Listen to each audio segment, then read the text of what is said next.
Yeah, no, I'm all right, man. I'm all right, guys. I'm happy to be here. I'm sorry. I want to let the audience know I was the one that spearheaded the movement to postpone Monday, so I apologize. Now, in my defense, Davey joined as well, but I was the one that was like, Lee, I really want to go see Jurassic World, dude. Like, come on. And I felt bad because, like, I mean, as Davey and I say all the time, Lee is like the guy, you know, you don't want to be like, sorry, Lee McCoy, I don't have time tonight. But I'm a 30-year-old child. And so, you know, I find out that Jurassic World's playing a week and a half early for a mystery movie. I'm going to be there. So, dude, I didn't even still work. I found out that early that morning that it was going to be Jurassic, or sometime during the day. I found out, and I was like, "Damn it!" And I was wanting to go to see the damn movie. And I convinced Christian. I convinced him to go. I was like, "I don't know what you're doing tonight," but he was like, "Man, after Dominion, I don't know about that." And I was like, "Dude, like, come on, you're not doing anything anyway." And he was like, "All right, I guess I'll go." And he loved it. Said it was his favorite since the first movie. So. Let me say hello to some people, and then I'm going to ask you guys briefly about Jurassic World Dominion. Oh my God, I didn't. We'll get there. But Linda, Adrian James, Jamie Hart, Chester, Davey Deathray. Who's that guy? Chris, Movie Misfits, Chester, Maxwell. How are you doing? Seen some other people pop up in here. Ashton Luck, Brett, Goodwill Hunting. How are you doing? Thank you all. Gory Tiger. See Gory Tiger in there. Brandon Meacham. Tyler Adams. Thank you all for diving in for these Hit the Bricks lives that we do. And I do put these up on probably the next day. I'll put it on Spotify. All the episodes are up on Spotify. Even the episode that inspired this whole thing, the Rob Zombie's Halloween 2 Love Fest that we did probably 6 months before we actually started doing this. So, and it's been a fun ride. We're loving it. But I guess back to Rebirth. I guess I haven't seen the movie yet. I remember seeing the first Jurassic Park in the theater, and I remember how big, like, it, you know, I think it's not even like every year. Maybe it's every few years. There's like this event movie, you know, be it your Jurassic Park, be it your Titanic, be it your Jaws, which we'll talk a little bit about Jaws tonight since it's got an anniversary. But I think ever since the first Jurassic Park, we've been chasing the quality of that first movie. And I think it's impossible to capture the magic that the first movie had. You know, it was well, I don't want to say lightning in a bottle because Spielberg directed it, and timing, it was the perfect time for dinosaurs to come along. But, you know, here we are, 7 movies in now in Rebirth. But I saw some mixed reviews on it. I think both, like, I'll start with you, Davey. Give me your opinion on, I guess, the franchise as a whole and this new movie. Yeah, so I was like going into 6th grade that year that it came out in 93. So it was, I mean, it was a massive event, especially for people my age. Like everyone had the Jurassic Park, like Trapper Keepers, and like everything that you got for school that year was like Jurassic Park themed. So that was huge. And for me, like growing up as a big Jaws fan, I felt like the original Jurassic Park was like a spiritual sequel to Jaws, since Spielberg did both. You know, they're both these kind of monster movies that sort of elevated the game at their time and sort of reset the way that we looked at these big blockbusters. I mean, even though like the Roland Emmerich disaster movies and all that stuff, they're not near the quality of Jurassic Park. I do think there's some like elements from Jurassic Park that a lot of those disaster movies tried to like borrow, you know, big ensemble cast, like, you know, a lot of action, but jokes at the right moments, just these like little things that became kind of tenets of big movies that we would see, especially during the summer. And the second movie I thought was fine. The third movie, I dug the adventure aspect, but didn't really connect to the characters in the way that I had hoped. And I gave a total miss on the 3 films in the next 3 movies with Chris Pratt. I just like, I had no interest in anything they were showing me in the trailers. But when I saw the trailer for this one, I was like, oh, this seems like they're going for a little bit more of that, you know, getting near to horror, you know, more thriller, more adventure. kind of getting back to a feel that was going to be more similar to the original. So yeah, I was interested, and honestly, Nick was acting like such a little kid in the chat that I was like, I did. I saw oh that. my gosh, it's infectious. I was like, now I want to see it. And I've been trying to do better at just doing pre-recorded material on my channel anyways. And I'm like, well, shit, if I have the opportunity to check this out early and Nick's already buzzing on it, let's just go ahead and make this happen. That's the thing about Nick when he puts up one of his shorts, like reactions, or even like his reviews for a fresh movie that just came out. He can't fake it. Like that emotion that he has for a movie that he loves, it comes out, and there's no way you could say he's kind of making that up. I don't think he really no. Nick loves it. So Nick, what were your thoughts on Rebirth? Any other things that you wanted to say outside of what you said in that short? Well, yeah. I tried to be really vague in the short, and it killed me. Like I was like, oh God, the embargo. Like I don't want to step on any toes. So it's like I have to be vague here.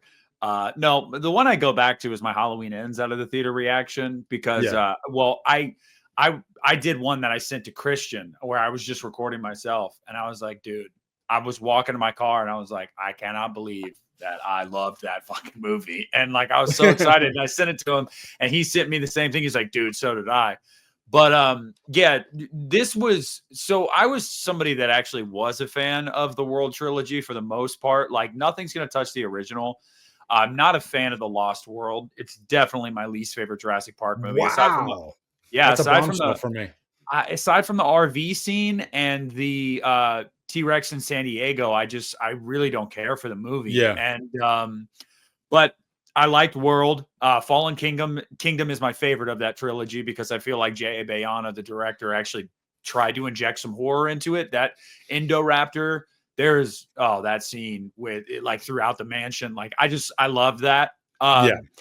Dominion, yeah, man. You know, I had fun, I guess I could say, bugs. but it's not good. But it was cool to see the original trio back, like on screen together. I was like, okay, this is cool, even if the movie's not great. But Rebirth was really good. It really was. Some of the mixed reactions I saw, I just couldn't get behind, man. Like I really couldn't. The plot here is simplified. It is not over complicated at all. Good. It is very, we need this and this is where we're going to get this. That's the plot. But the dinosaur sequences, I don't know if they've ever been like more majestic on screen than in the first Jurassic Park, because like the CG is incredible. The direction, Gareth Edwards, I mean, dude, Rogue One, Godzilla, like he treats this movie. The D-Rex reminds me of how he shot and framed Godzilla in the Godzilla 2014 movie. Oh, nice. It is that they handle the dinosaurs with so much love, and they're kind of freaky again. Like they're kind of like, holy shit, dude. Like I don't want to be caught with this thing. But yeah, I really dug it. I was glad that Davey dug it too. I was shocked that Christian liked it because he was not a fan of the World Trilogy. Hard to gauge. Yeah, guys. I mean, if you got burnt out on the World Trilogy, I really think this movie will bring you back in. I mean, it doesn't try to be anything more than just like a fun adventure movie with like suspenseful dinosaur sequences, and they're handled really well. And actually, just really quick, I won't get into specifics, but I just want to say, Davey, how they ended it with a certain a certain dinosaur looming. I liked that. I liked how certain threats are left for future movies. I'm sick and tired of them building shit up. And then it's just like, oh, okay, sequel. We're just kind of like forgetting all that. It's a new thing. It's like, no, this one seems like, but it seems like they're playing it safe too. If this doesn't make a ton of money, you can just end this right here. It doesn't need another movie. But it's Jurassic Park, so it's going to make a lot of money. They're going to do another trilogy, I'm sure. That's the thing about these big movies that come out too, is like, you feel like when you're sitting in the theater, you have to stay because it's like these days, 9 times out of 10, there's an after credit scene. And a lot of times it's just pointless. Like you don't even really need it to be. Like I watched Megan last night, and we got up when this credits started rolling because I didn't care, and I like the movie. But sometimes I'm just like, I don't need to see a stinger for the next movie or whatever. I don't care because I'm gonna probably find it online anyway. But well, they don't do that with this one. There is no there's no post credits. I'm seeing it next Monday night, so I'm excited. Like, you guys got me really pumped. At the end of that movie, I sat there and I was like, man, they have a lot of confidence because they're doing the screen unseen thing. And then I'm also thinking, dude, like this Superman's going to have to work, even though it's a week later. It's going to have to work to take that number one spot away from Jurassic World, because Jurassic World is going to appeal to everybody, just about everybody. Mm-hmm. It's going to be, I sat there like, I was impressed. And Nick, I used the same word the same word came to mind. I'm like, this is majestic. That in one word, I would say majestic. It brought me right back to the original. Like a kid again. Yeah, you feel like a kid again. You're seeing these dinosaurs with such great CG in this the setting in this movie is gorgeous too. So it's just like the backdrop with these dinosaurs and the situations the characters are put in. Mm-hmm. Like, I don't know what people are looking for these days with the Jurassic Park movie. Like, it gave you everything. Nothing's ever going to be Jurassic Park again, guys. You're never going to be wowed at seeing dinosaurs like that on screen again, because you had that in 1993. But now the best they can do is make them new dinosaurs exciting again in new ways, and make people have fun. And that's what this movie did. So I don't know how anybody's like, oh, I don't like it. Like, whatever.